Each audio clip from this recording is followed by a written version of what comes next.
is just innate to us as human beings. That's why toddlers ask so many why questions. It's just part of who we are.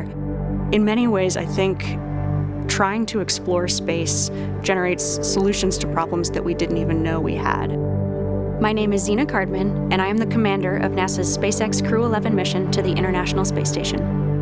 I was born in Champaign-Urbana, Illinois, but grew up in Williamsburg, Virginia. I grew up almost like an only child. I have two older brothers, but the younger of the two actually went off to college when I was 5 years old. And so I learned to play in my backyard a lot, play with friends, use my imagination, and explore the natural world around me. I studied biology as an undergraduate student. This is largely because I had a really excellent high school biology teacher who inspired me to pursue research on my own, even as a high school student. But while I was at college, I also got to know microbiology. I got to know geosciences and chemistry.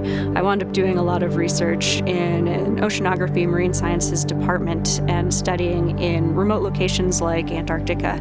I also, while I was an undergraduate, became a creative writing minor, and I've always really valued that chance to study the creative side of my brain and explore our natural world through that side as well.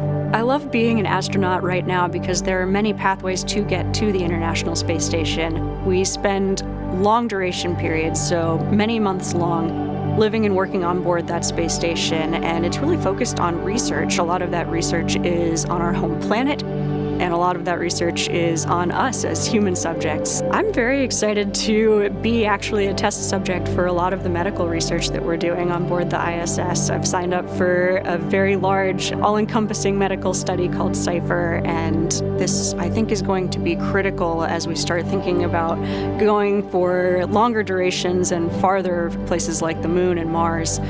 My role as commander is to bring out the best in my crewmates from the moment we start training till the moment we get back to Earth and then some. And so I'm always thinking about that larger mission overview and how my crewmates are doing and what we can do for each other. Spaceflight, by definition, requires collaboration and requires more than one person, and the chance to be part of something much larger than myself has been humbling and inspiring and deeply fulfilling. Even since I was a child, looking up at the stars, looking up at the cosmos is inspiring. It helps me answer questions like, what are we doing here? Who are we? Where are we? I don't think we grow if we don't challenge ourselves. I think that's true for myself, it's true for teams, and it's true for us as a society and as a species. We have to take some risks, we have to challenge ourselves in order to push ourselves, and I can't wait to see what we discover.